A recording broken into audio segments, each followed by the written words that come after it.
Lagi-lagi musibah datang. Setelah perang meletus, pabriknya terbakar 2 kali. Wah, namun Honda tidak patah semangat. Ia bergegas mengumpulkan karyawannya.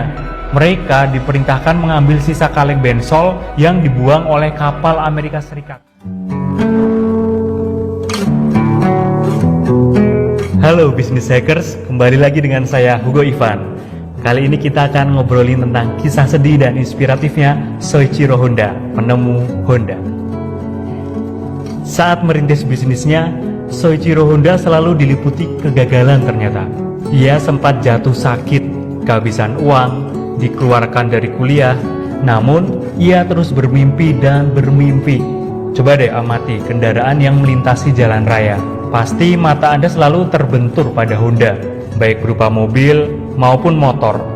Merek kendaraan ini menyesaki padatnya lalu lintas, sehingga layak dijuluki Raja Jalanan.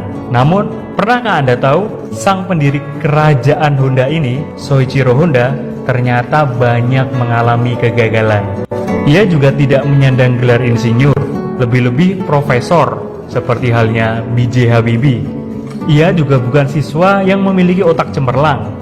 Di kelas, duduknya bahkan dia tidak pernah paling depan, selalu menjauh dari pandangan guru.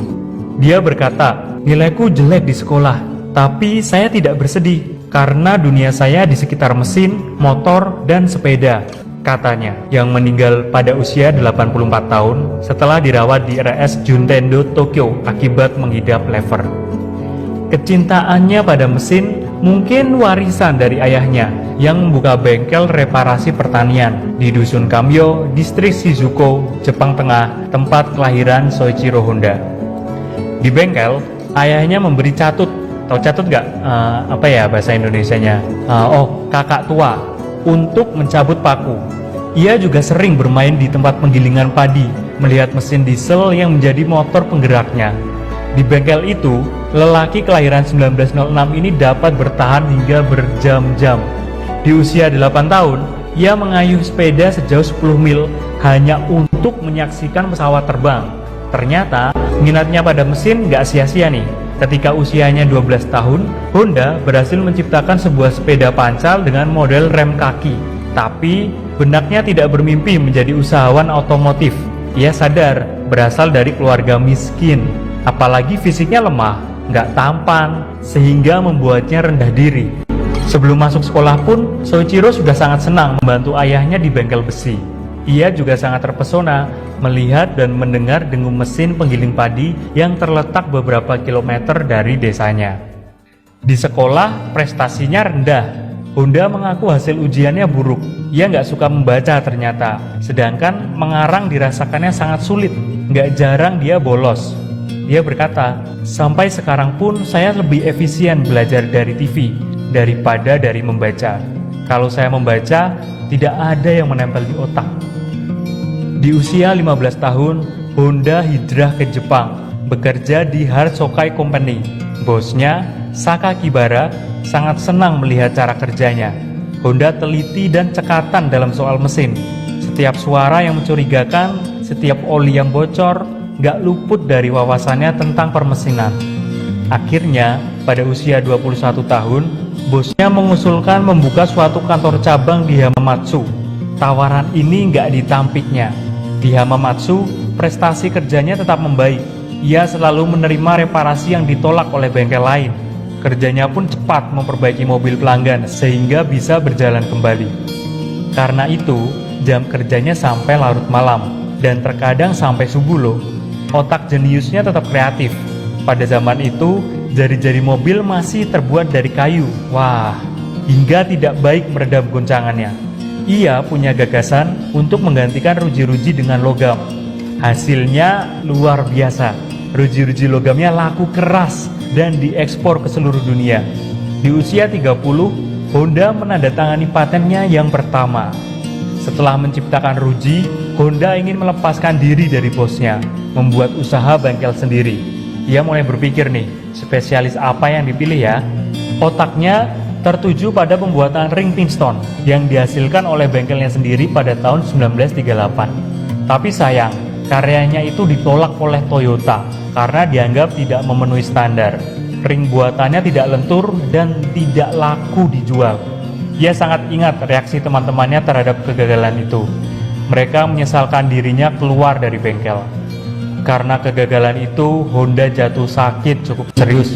2 bulan kemudian, kesehatannya pulih kembali. Ia kembali memimpin bengkelnya. Tapi, soal ring piston itu belum juga ada solusinya. Saking bandelnya dia ingin mencari jawaban, ia kuliah lagi untuk menambah pengetahuannya tentang mesin. Siang hari, setelah pulang kuliah, sampai pagi hari, ia langsung ke bengkel, mempraktekkan pengetahuan yang baru ia peroleh. Setelah 2 tahun menjadi mahasiswa, ia akhirnya dikeluarkan karena jarang mengikuti kuliah. Saya merasa sekarat, karena ketika lapar tidak diberi makan, melainkan dijejali penjelasan bertele-tele tentang hukum makanan dan pengaruhnya, ujar Honda yang gandrung balap mobil ini. Kepada rektornya, ia jelaskan maksudnya kuliah bukan mencari ijazah, melainkan pengetahuan. Nah, penjelasan ini justru dianggap penghinaan. Berkat kerja kerasnya, desain ring pistonnya diterima. Pihak Toyota memberikan kontrak, sehingga Honda berniat mendirikan pabrik. Malangnya, niatan itu kandas. Di Jepang, karena waktu itu baru perang, jadi tidak ada yang bisa memberikan dana. Ia pun tidak kehabisan akal mengumpulkan modal dari sekelompok orang untuk mendirikan pabrik. Lagi-lagi musibah datang. Setelah perang meletus, pabriknya terbakar 2 kali. Wah, namun Honda tidak patah semangat. Ia bergegas mengumpulkan karyawannya. Mereka diperintahkan mengambil sisa kaleng bensol yang dibuang oleh kapal Amerika Serikat untuk digunakannya sebagai bahan mendirikan pabrik. Tanpa diduga, gempa bumi meletus menghancurkan pabriknya, sehingga diputuskan menjual pabrik ring pistonnya ke Toyota. Setelah itu, Honda mencoba beberapa usaha lain. Sayang, semuanya gagal total. Akhirnya di tahun 1947, setelah perang, Jepang kekurangan bensin. Nah, di sini kondisi ekonomi Jepang porak-poranda. Sampai-sampai Honda tidak dapat menjual mobilnya untuk membeli makanan bagi keluarganya. Wah, ini sekarat banget dia. Dalam keadaan terdesak, ia memasang motor kecil pada sepeda. Siapa sangka nih, sepeda motor cikal bakal lahirnya mobil Honda itu diminati oleh para tetangganya. Mereka berbondong-bondong memesan, sehingga Honda kehabisan stok. Nah, disinilah Honda kembali mendirikan pabrik motor. Sejak itu, kesuksesan tak pernah lepas dari tangannya. Motor Honda berikut juga mobilnya menjadi raja jalanan di dunia, termasuk di sekitar kita, Indonesia.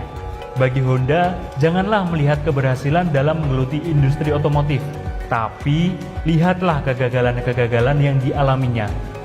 Orang melihat kesuksesan saya hanya 1%, tapi mereka tidak melihat 99% kegagalan saya, tuturnya. Ia memberikan petuah ketika Anda mengalami kegagalan, yaitu mulailah bermimpi, mimpikanlah mimpi baru. Nah, gimana nih guys? Siap mengikuti jejak karirnya Honda sebagai pengusaha sukses? Berikan pendapatmu di kolom komentar ya.